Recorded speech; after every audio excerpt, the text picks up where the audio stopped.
PNP SAF contingent mula sa Police Regional Office 12 dineploy na sa Maguindanao del Sur bilang augmentation force para sa nalalapit na first parliamentary election sa BARM. Detalye ng balita mula kay Jundi Magutak, RH19.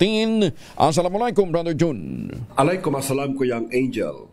Dumating na ang contingent ng PNP SAF mula Pro-12 na dineploy sa Buluan, Maguindanao del Sur na tutulong sa Pro-BAR contingent na magpapatupad ng katiwasayan bilang pangunahing paghahanda sa nalalapit na first parliamentary election ng Bangsamoro Government nitong Oktubre 13. Sa panayam ng DZRH kay Pro-12 Assistant Division Chief Operations Division Contingent Commander Police Lieutenant Colonel Lorenzo Elianares, Maguindanao del Sur ang kanilang pangunahing assignment sa panahong ito ng halalan habang may mga augmentation PNP forces naman ang ikakala sa ibang lugar sa BARM na mula sa iba't ibang PNP Regional Headquarters sa bansa.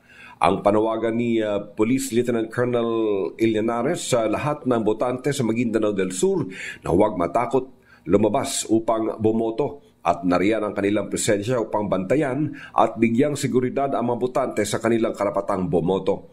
Sa pahayag naman ni Police Major Jerk Pusaka Mutalib ng Regional Mobile Force Battalion, may mga prior coordinations na umano sila sa AFP at sa mga LGUs at handang-handa na umano ang PNP sa first parliamentary election ng BARM at tuloy-tuloy na umano ang kanilang kahandaan hanggang sa pagsapit ng barangay election. Matuloy man o hindi, may mga contingency plans na umano ang Pro-12 in partnership and coordination sa Pro-BAR at AFP, ganon din sa mga LGU sa Maguindanao del Sur.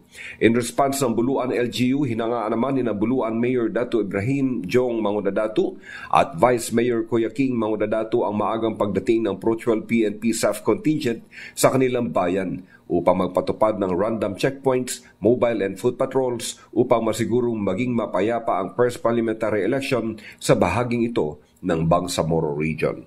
Mula sa Mindanao, RH19, Jun Di Makutak, DZRH, una sa Pilipinas, una sa Pilipino. Salamat, Jun. Sukran.